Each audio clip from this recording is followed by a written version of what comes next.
Big boss లో వచ్చిన last season success కాకపోవడంతో ఈసారి సీజన్ ఎలాగైనా హిట్ చేయాలన్న ఉద్దేశంతో బిగ్ బాస్ ఈసారి ప్రతిదీ కూడా ఫస్ట్ నుంచి చాలా జాగ్రత్తగా ప్లాన్ చేసుకుంటూ వచ్చారు. అందులో భాగంగానే నిన్నటి ఎపిసోడ్ లో అగ్ని పరీక్షలో నుంచి 4 కంటెస్టెంట్లని హౌస్ కి పంపించారు. అందులో ఎవరు బిగ్ బాస్ హౌస్ లో ఉండాలనుకుంటున్నారో సెలెక్ట్ చేసుకోమని కంటెస్టెంట్ కు అప్పగించారు. ముందుగా వచ్చిన 4 షాకిబ్, నాగప్రశాంత్, దివ్య నిఖిత మరియు అనుష రత్నం తామెందుకు అర్హులు అనేది పాయింట్స్ వివరించమని చెప్పారు. ఆ 4 శ్రీజ ఒక ప్రశ్న అడిగింది. హౌస్ లోకి రావాలనుకుంటే మీరు ఎవరిని స్వాప్ చేసుకుంటారు అని అడిగింది. అందుకు అనుష నీతోనే స్వాప్ చేసుకుంటా అని సమాధానం ఇచ్చింది. నీ ఈగో సంతృప్తి చెందకపోతే పుండు మీద పిన్నిస్ పెట్టి పొడుస్తూ ఉంటావు. నీ అంత నెగిటివిటీ ఎవరి దగ్గర లేదు అని చెప్పింది. అటు దివ్య కూడా శ్రీజతోనే స్వాప్ చేసుకుంటానని చెప్పింది. షాకిబ్, నాగా, పవన్ కళ్యాణ్ తో స్వాప్ చేసుకుంటామన్నారు. అగ్ని పరీక్షలో ఉన్న ఫైర్ ఇక్కడ లేదన్నారు. Divya over confidence, Anusha over smart. కాబట్టి నాగా, షాకిబ్లలో ఎవరైనా ఓకే అని రీతు చెప్పింది. ధీమాన్ మాత్రం దివ్య అయితే బాగుంటుంది అని చెప్పాడు.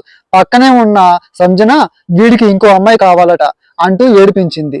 అనంతరం బిగ్ బాస్ ఏ కంటెస్టెంట్ కావాలన్నది హౌస్ మేట్స్ తో ఓటింగ్ వేయించాడు. ఆ తర్వాతే అసలు ట్విస్ట్ ఇచ్చాడు.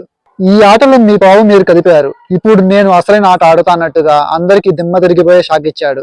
హౌస్ మేట్స్ ను ఆటలో అరటిపండ్లను చేస్తూ తక్కువ ఓట్లు వచ్చిన దివ్య నిఖితను హౌస్ లోకి పంపించాడు. ఈ దెబ్బకు హౌస్ మేట్స్ షాక్ అయి చూస్తుండిపోయారు. ఇక రావడంతోనే దివ్య హౌస్ లో ట్రయాంగిల్ నడుస్తుంది, అది దాదాపు స్క్వేర్ యాంగిల్ అవుతుందేమో అని చెప్పింది. ఆ ఒక్క మాటతో అందరూ షాక్ అయిపోయి చూస్తూ ఉన్నారు. ఇద్దరు పవనాలు మధ్యలో రీతు అన్న విషయం అందరికీ తెలిసిందే.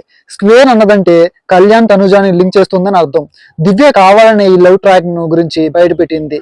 నేను ఒక్క మాట చెప్తే దానికి 4 షేక్ అయ్యారు. ఇప్పుడు వాళ్ళు ఎలా ఉంటారో చూస్తాను.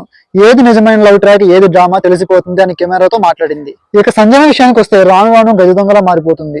దొంగతనం తప్ప ఏది చేయను అన్నట్టుగా ప్రవర్తిస్తుంది. Tanuja coffee powder, Suman cigarettes దాచేసిన ఆమె ఇప్పుడు దివ్య నిఖిత మేకప్ సామాన్ కొట్టేయాలని పథకం రచించింది.